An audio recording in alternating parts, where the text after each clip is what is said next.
Vivemos em uma época de transformações dos costumes, mas também de inovação no conhecimento. A história, registrada em números devido à pandemia, se por um lado desafia a economia, por outro fragiliza a saúde. E a esperança de dias melhores surge a cada gesto de solidariedade e empatia dos gaúchos. Fábricas de roupas íntimas em Guaporé buscam alternativas em meio à crise e produzem máscaras e aventais para se manterem ativas durante a pandemia. Estudantes continuam com aulas remotas no Rio Grande do Sul. Instituições de ensino superior reforçam as medidas de prevenção na retomada das atividades práticas. E a pesquisa a serviço da comunidade. Hoje vamos conhecer um protótipo de respirador que foi desenvolvido aqui na UPF. É o assunto da nossa entrevista no estúdio com o professor do curso de Engenharia Elétrica, Adriano Toaza. Essas e outras notícias você acompanha a partir de agora, ao vivo, diretamente do estúdio da Faculdade de Artes e Comunicação da UPF. O Factualidades está no ar. Fique com a gente.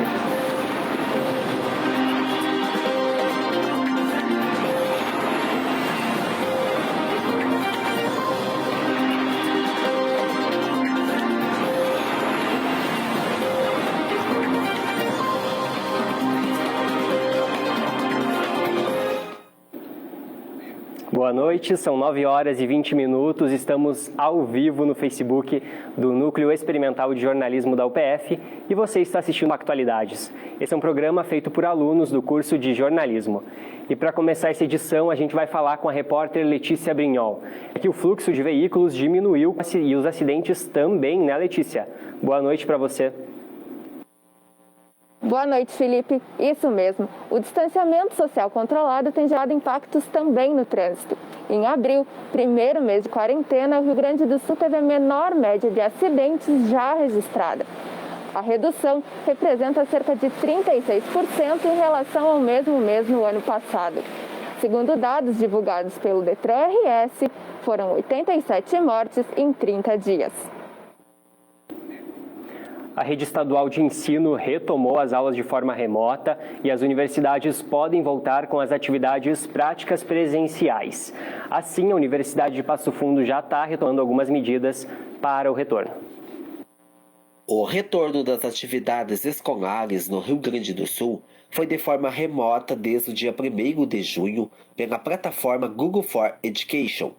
As aulas online exigiram que professores e alunos se adaptassem. A diretora da escola, Tomás Garcia da Costa de Lagoão, conta como foi a preparação para essa nova sala de aula. A escola Tomás tem um professor referência para auxiliar os demais professores.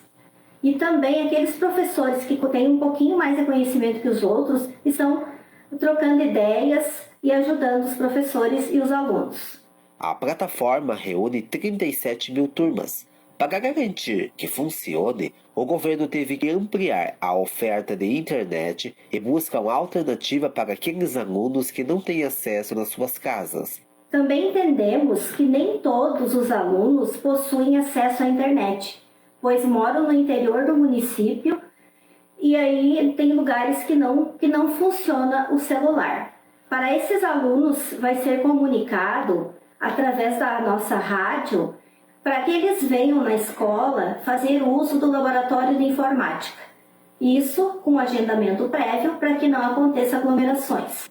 O ensino superior também está retornando com algumas atividades práticas essenciais para a conclusão de curso pós-graduações, além dos cursos profissionalizantes. A Universidade de Passo Fundo retornou em junho com alguns cursos.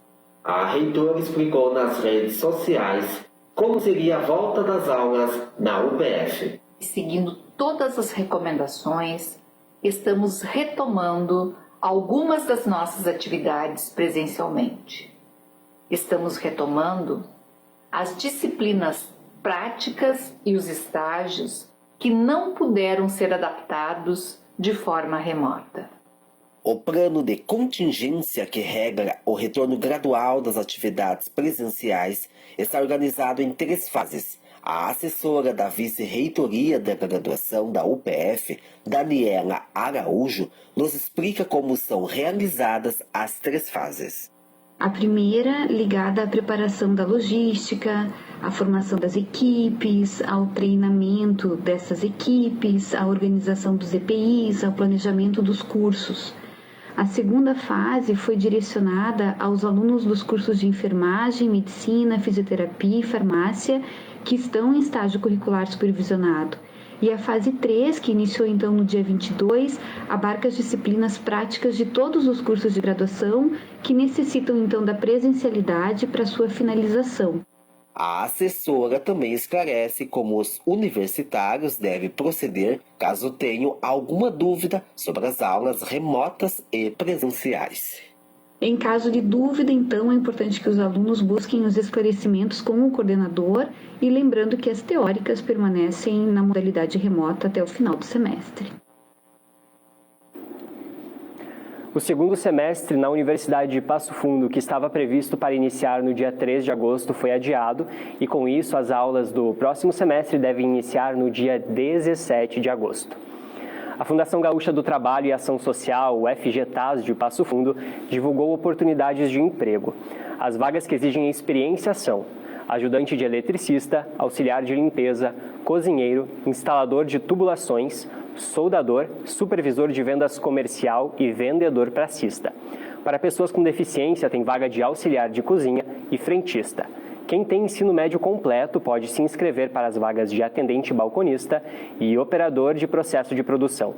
Ainda tem oportunidade temporária de auxiliar de pesquisa agrícola para estudantes de técnico agrícola. Para mais informações é só ligar no 3313 2733, código de área 54. Agora vamos com a repórter Bruna Duarte para falar sobre os números atualizados da Covid-19 aqui em Passo Fundo. Boa noite, Bruna. Boa noite, Felipe. Boa noite a todos que nos assistem. O Rio Grande do Sul já registrou mais de 500 mortes pela Covid-19. Os números foram divulgados nesta semana pelo governo do estado. Em Passo Fundo, as mortes chegaram até a tarde desta terça-feira a 104. O número de casos é de 2.430, sendo destes internados na UTI 36. A cidade segue bandeira vermelha e é a segunda com o maior número de infectados pela doença. Apesar do expressivo número em casos positivos, a cidade se tem até o momento 2.116 casos recuperados. Você vai ver também agora a evolução do coronavírus até o momento. No Brasil, o primeiro caso de coronavírus foi registrado no dia 26 de fevereiro, na cidade de São Paulo. A partir daí, a infecção se alastrou pelos outros estados do país. No dia 27 de junho, o Brasil registrou 1.313.667 casos da doença. O número de mortes já chega a 57.070. Os estados líderes com a doença são São Paulo, Rio de Janeiro e Ceará. Em relação aos óbitos, a região com maior número de registros até agora é o Sudeste, com 26.441 vítimas. O Nordeste vem em seguida, com 18.324 mortes. No Rio Grande do Sul, a primeira morte pela Covid-19 foi no dia 24 de março, em Porto Alegre. Nos primeiros 30 dias da doença, se teve o equivalente a uma morte por dia. Após 3 meses, chegamos a 5,4 óbitos por dia. As mulheres são as mais atingidas no estado, com 57% no número de casos. Porém, a Covid-19 matou mais homens. Das 500 mortes, foram 276 homens. A mais de 2 meses depois da primeira versão ser finalizada, o protótipo de respirador de baixo custo desenvolvido aqui pela UPF já passou para a terceira etapa, que é os testes em animais. Isso faz parte de todo o protocolo de pesquisa e implementação, né, de algum equipamento. É uma questão muito comum na ciência. É sobre isso que a gente vai conversar agora com o professor de Engenharia Elétrica da UPF, Adriano Toasa. Para essa entrevista a gente vai respeitar o distanciamento social, né, e usando também a máscara. Então, professor, esse é um trabalho de muitas mãos, né, não só da UPF, mas de pessoas de outras instituições. Boa noite. Boa noite, Felipe. Esse trabalho iniciou, então, praticamente com 3 instituições, né? A Universidade de Passo Fundo, Hospital São Vicente de Paula e Instituto Federal Sul-Rio Grandense, né? Com algumas pessoas vinculadas a essas instituições. Nós aqui da Engenharia Elétrica, Engenharia Mecânica do IFSU e alguns pesquisadores do Hospital São Vicente de Paula. Pode explicar para a gente em que etapa está o desenvolvimento do protótipo? Nós estamos na terceira etapa, que é a verificação do funcionamento em animais, né? Mais especificamente em suínos. Utilizamos a estrutura da Faculdade de Agronomia e Veterinária e já fizemos 3 testes, né? Agora estamos esperando alguns sensores, né, virem do exterior para dar continuidade ao melhoramento do equipamento. O senhor pode mostrar para a gente como que ele funciona, em questões práticas e também demonstrar o uso? Ok, perfeitamente. Então, esse equipamento está ligado, né? Nós temos 3 controles, um controle de pressão, controle do tempo de inspiração e o controle da frequência em que esse equipamento vai funcionar. Importante explicar para que ele serve, né? Bom, esse equipamento serve então para fazer a ventilação mecânica do paciente, tá? Podemos notar aqui a simulação de um pulmão, como se fosse o paciente. Um dos problemas que tem da Covid é que o paciente tem dificuldade de respirar, tá? Sendo assim, então, esse equipamento vai suprir essa dificuldade fazendo a função de ventilação mecânica que o paciente não pode fazer de modo autônomo, então o equipamento vai fazer isso por ele, né, para que mantenha ele vivo. Em comparação com o respirador que é utilizado nas UTIs, qual que é o valor de um protótipo como este? Bom, esse protótipo tem um valor estimado em R$6.000, né? E um protótipo comercial, ele parte hoje de 80 até R$200 mil. Então, realmente bem mais barato aí, para poder estar auxiliando, né, ajudando a desafogar os leitos de UTI que estão ocupados, né, com respiradores que são equipamentos caros, mas estão sendo desenvolvidos aí dentro da universidade, não é mesmo? Perfeitamente. Essa solução é uma solução mais barata, né, e que ela é dedicada quando não se tem um equipamento comercial, né, desse que é vendido normalmente. Então, ele supre essa necessidade na falta de um equipamento comercial. E quais os próximos passos para esse desenvolvimento do protótipo? O nosso próximo passo, em recebendo os sensores que a gente precisa, né, é fazer com que ele funcione também a volume. Tá? Nós estamos fazendo com que ele funcione a pressão. Então, a pressão que está no pulmão é que está sendo medida, mas nós não temos ainda a informação do volume, ou seja, o quanto de ar esse equipamento está colocando no paciente. E isso é uma das obrigações que temos para que a gente possa homologar esse equipamento na Anvisa. Né? Então, chegando esses sensores, nós vamos programar esse equipamento para funcionar também observando o volume inspirado no paciente. Tá certo, então. Muito obrigado pela sua entrevista, professor, e sucesso aí no desenvolvimento do protótipo. Eu que agradeço. Muito obrigado. E depois do intervalo, nós vamos te mostrar que aumentaram os casos de violência contra a mulher no estado. E ainda as alternativas encontradas por fábricas de roupas íntimas para manterem as atividades durante a pandemia.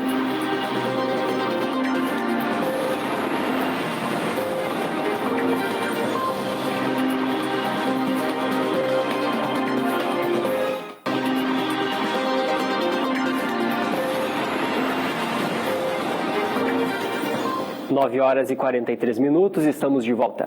Em meio à crise da Covid-19, a violência doméstica é vista como preocupação pela segurança pública. Augusto Albuquerque nos traz mais informações. Boa noite, Felipe. É isso mesmo. Os casos de feminicídios no estado aumentaram em 24% nesse primeiro semestre em relação ao mesmo período do ano passado.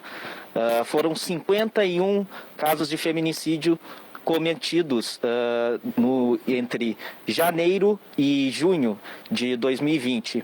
Um dos principais casos que gerou bastante repercussão aqui na região foi da Karine da Silva, de 28 anos, morta a facada em Vacaria, na Serra Gaúcha. Ela foi morta pelo ex-companheiro, um homem de 26 anos, que, segundo a polícia, não aceitava o fim do relacionamento. A gente lembra que, através do Disque Denúncia, você pode notificar qualquer caso de violência doméstica. Basta digitar os números 181. Voltamos ao estúdio. O inverno começou oficialmente no mês passado e se os primeiros dias foram quase de um verão fora de época, a tendência agora é fazer bastante frio. Os primeiros dias da nova estação foram de calor intenso. Isso é normal no início do inverno e deve se repetir no final de agosto. Até lá, vamos enfrentar pelo menos 3 ondas de frio intenso. Segundo a Metsul, a chuva deve vir com força, principalmente na metade sul do estado, o que promete aliviar a situação dos produtores que sofrem com a estiagem. Mas talvez não seja o suficiente para resolver o problema em todo o estado. É que a precipitação deve ser irregular, ficando acima da média em algumas regiões e abaixo da média em outras. Nos meses de agosto e setembro também aumentam as chances de queda de granizo, ou seja, ventos intensos, tornados e vendavais podem ser mais severos. E já que falamos do clima, confira a previsão do tempo para os próximos dias. Boa noite! Nesta semana, um sistema de baixa pressão e áreas de instabilidades ganham força sobre a região sul do Brasil. O alerta é para temporais e até à noite grandes volumes de chuva devem ser acumulados. As rajadas de vento podem chegar de 60 a 80 km por hora no Rio Grande do Sul. Então já vai reservando aquele casaco mais pesado, porque na quarta-feira o ar frio de origem polar vai derrubar as temperaturas. E a quinta-feira promete amanhecer com geada no norte do estado. Nesta quarta-feira, em Erechim e Passo Fundo, o tempo deve ficar nublado, com chuvas isoladas ao longo do dia. Mínima de 7 e máxima de 13 graus. Já em Porto Alegre, o sol deve prevalecer com algumas nuvens. A temperatura deve ficar entre 12 e 24 graus. E tem possibilidade de arco-íris na capital. Uma boa noite.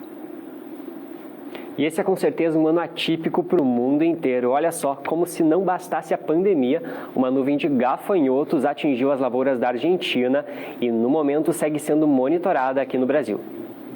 A temida nuvem de gafanhotos vinda da Argentina está sendo controlada pelo país vizinho. Com 3 operações realizadas para eliminar a praga, cerca de 15% da nuvem já foi eliminada através do uso coordenado de inseticidas. Autoridades sanitárias do país afirmaram que a praga está em direção ao Rio Paraná, no oeste da província de Corrientes, e se distancia do Brasil e do Uruguai. Técnicos do Ministério da Agricultura brasileiro seguem monitorando constantemente o movimento da nuvem de gafanhotos.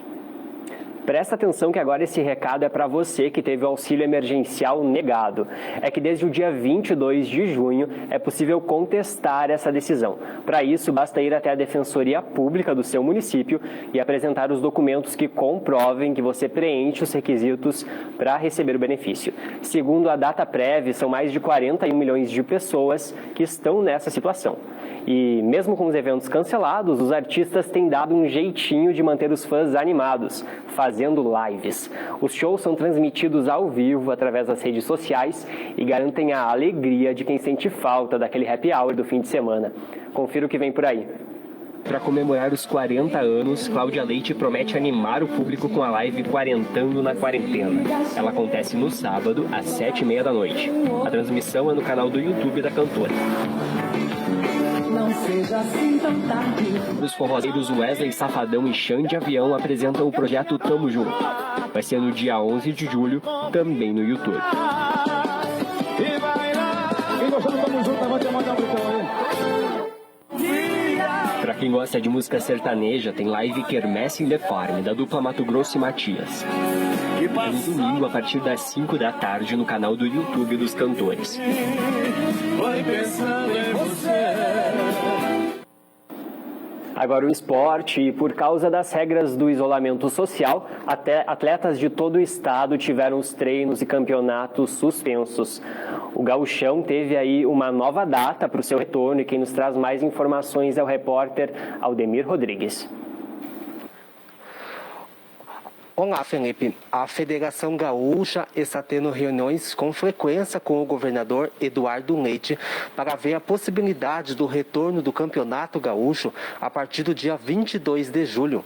Mesmo com a mudança da bandeira laranja para a bandeira vermelha, os jogos poderão acontecer com os portões fechados. Mas o governador Eduardo Leite, ele pede para as equipes ter um pouco mais de paciência, mas pode dar continuidade na preparação das equipes, inclusive com treinamentos coletivos. Lembrando que o Campeonato Gaúcho está parado há mais de 100 dias por causa da Covid-19 e esse ano não haverá nenhuma equipe na zona de rebaixamento. O recomeço do Campeonato Gaúcho deste ano será marcado por clássico e um deles é o Grenal. E a CBF divulgou e afirmou que a partir do dia 9 de agosto vai começar o Campeonato Brasileiro. Eu volto com você aos estúdios, Felipe. E Dia da Mulher, Dia das Mães e a data mais romântica de todos, o Dia dos Namorados. Sim, em outros anos, esses eram momentos que o comércio da moda íntima mais lucrava. Dessa vez foi diferente. A pandemia obrigou muita gente a se reinventar para manter os negócios. A reportagem é de Letícia Brinhol.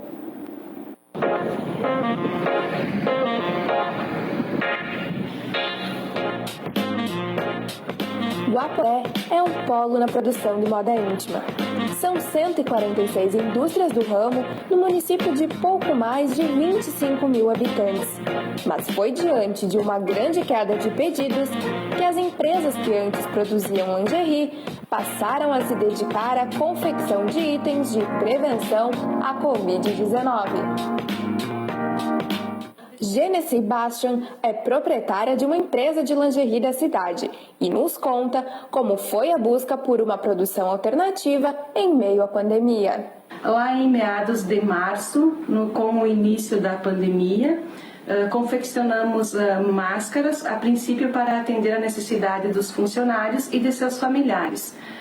No decorrer dos dias, vimos essa produção como uma fonte de renda para manter os funcionários.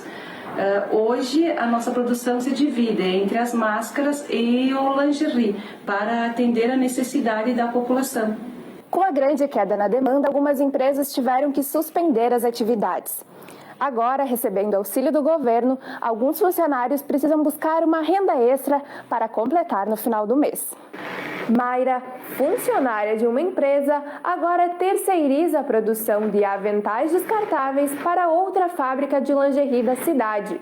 Em casa, dedica seu tempo à confecção e aguarda ansiosamente o retorno das atividades da empresa em que é contratada. Em decorrência do coronavírus, a gente ficou em casa lá na firma. Tem que ficar 2 meses em casa, suspensão do contrato de trabalho. E fazer os jalecos foi uma solução que eu encontrei para dar um complemento no salário. Como a gente vai receber um pouco menos, então fazer os jalecos foi uma solução que eu achei para dar um complemento na renda, para não ficar difícil também nas contas de casa. E a gente espera que isso termine logo, mas enquanto isso, vamos tendo fé e vamos torcendo para que tudo passe logo e a gente consiga aprender alguma coisa com isso. Para você que nos acompanhou, vale lembrar que este telejornal foi produzido tomando todos os cuidados de prevenção, de acordo com o protocolo de segurança adotado aqui na Universidade de Passo Fundo.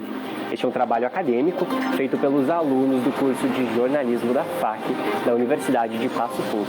Boa noite e muito obrigado a você que nos assistiu até aqui.